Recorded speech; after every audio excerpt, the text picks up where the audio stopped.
Hello everyone, সকলকে welcome জানাইছো YouTube channel happy home সামলৈ। আজিৰ এই ভিডিঅ'টিত আমি আলোচনা কৰিম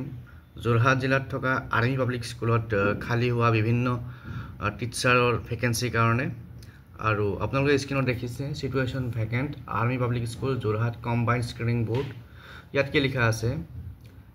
CSB interview for the selection of regular PGTs and TGT will be held in the month of May 2025 অৰ্থাৎ মে মাহৰ 2025 মে মাহত PGT আৰু TGT সিলেকশনৰ কাৰণে CSB ইন্টাৰভিউ অনুষ্ঠিত হ'ব কম্বাইন্ড স্ক্ৰিনিং বোৰ্ড আৰু তাৰ পিছত লিখছে application are invited with full biodata attached copies of testimonials and passport size photograph for the following post তলত যেটা পোষ্ট আমি পাম হেকেটাৰ কাৰণে ফুল বায়োডাটা তাৰ লগত ডকুমেন্টছৰ attached copies আৰু passport size photograph এখিনি মিলাই পেলাই এপ্লিকেশন বিচৰা হৈছে আৰু কি কি ভেকেন্সি কাৰণে এপ্লিকেশন বিচৰা হৈছে প্ৰথমতে আছে PGT আছে বায়োলজি আৰু বায়োলজি PGT কাৰণে এটা ভেকেন্সি আছে কোৱালিফিকেশন লাগিব post graduate degree in botany zoology life science or bioscience genetics microbiology or biotechnology provided they have studied botany and zoology and B.Ed minimum 50% marks in each অর্থাৎ post graduate degree লাগিব concern বা related সাবজেক্টত তাৰ লগতে B.Edতো 50% থাকিব লাগিব next আছে political সায়েন্সৰ vacancy আৰু qualification হৈছে post graduate degree in political science and B.Ed with 50 in minimum 50% marks অর্থাৎ political science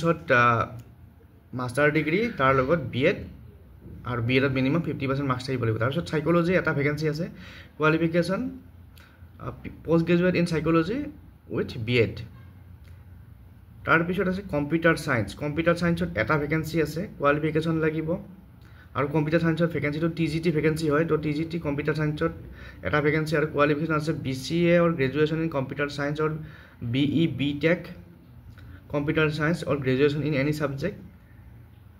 তাৰপিছত or an A level course from DUEC minimum of info and communication technology Ministry of Information Communication Technology Government of India and B.Ed minimum 50% marks অর্থাৎ BCA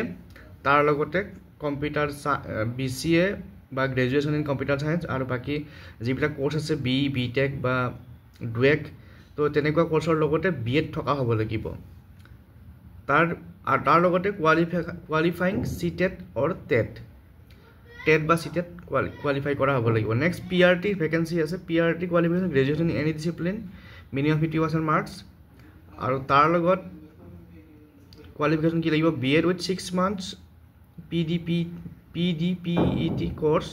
বা bridge course from an NCT recognized institute as and when NCT approves তো এইখিনি হৈছে PRT এর vacancy কাৰণে qualification তাৰ পিছত next আমি সাম কি বাকি কি কন্ডিশন আছে আৰু বাকি কন্ডিশন খিনি যোৱাৰ কথা সকলোকে ৰিকুৱেষ্ট কৰিম যদি চেনেলটো নতুনকৈ চাইছে কাইন্ডলি সাবস্ক্ৰাইব কৰি দিব আৰু শেয়াৰ কৰি দিব আপোনালোকৰ বন্ধুবৰ্গৰ মাজত যি সকলে এইকেইটা ভেকেন্সিৰ কাৰণে এপ্লাই কৰিব বিচাৰে বা ইন্টাৰেস্টেড হয় ইয়াতে ক্ৰাইটেৰিয়া কিছুমান দিয়া আছে as on 1st April 2025 the age of candidate should be for fresh candidate below 40 years no experience নোহাকৈ যিবিলাক ফ্ৰেছ কেণ্ডিডেট তেওঁলোকৰ কাৰণে 40 years maximum age আৰু এক্সপেৰিয়েন্স কেণ্ডিডেটৰ কাৰণে below 57 years minimum 5 years experience in the appropriate category in last 10 years তো যি সকল experience আছে তেওঁলোকৰ 57 আৰু এক্সপেৰিয়েন্স নোহা কাৰণে 40 maximum limit তাৰ পিছত বাকি ইয়াতে কন্ডিশন কিছুমান লিখা আছে মই আপোনালোক ভিডিওটো দেখাই দিছো তো ইয়াতে পঢ়ি চালে গম পাব তাৰ পিছত স্যালাৰি আছে অ্যাট্ৰাকটিভ স্যালাৰি ভাল APS যোৰহাট যেহেতু আৰ্মি পাব্লিক স্কুল তো স্যালাৰি ভালেই হ'ব এটা এপ্লিকেশন কেনে কৰিব application can be collected from army public school Jorhat or downloaded from website on payment of ₹250 through DD demand draft in favor of APS Jorhat তো এপ্লিকেশন ফ্ৰম আপোনাৰ অফিচৰ পৰা আৰ্মি পাব্লিক স্কুল যোৰহাটৰ অফিচৰ পৰা কালেক্ট কৰিব পাৰে বা ডাউনলোড কৰিব পাৰিব কিন্তু তাৰ কাৰণে ₹250 ডিমান্ড ড্ৰাফট লাগিব আৰু application duly completed along with all testimonials the candidates who are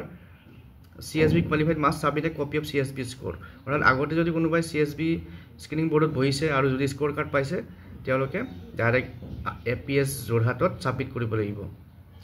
আৰু ইয়াৰে এড্ৰেছটো দিয়া আছে ক'ত ছাবমিট কৰিব লাগিব এপ্লিকেশ্যন ছাবমিট কৰা এড্ৰেছটো army public school Jorhat Charaibahi military station post office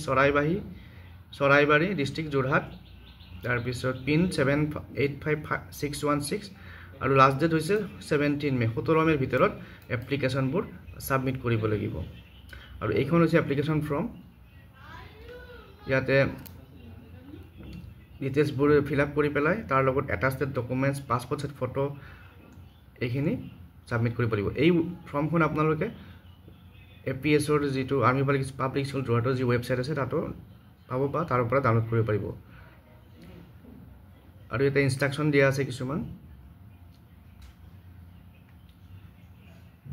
তো এইখিনি হৈছে আজিৰ এই এডভাৰটাইজমেণ্টৰ ডিটেইলছ আৰু আপোনালোকে এপিএছৰ বা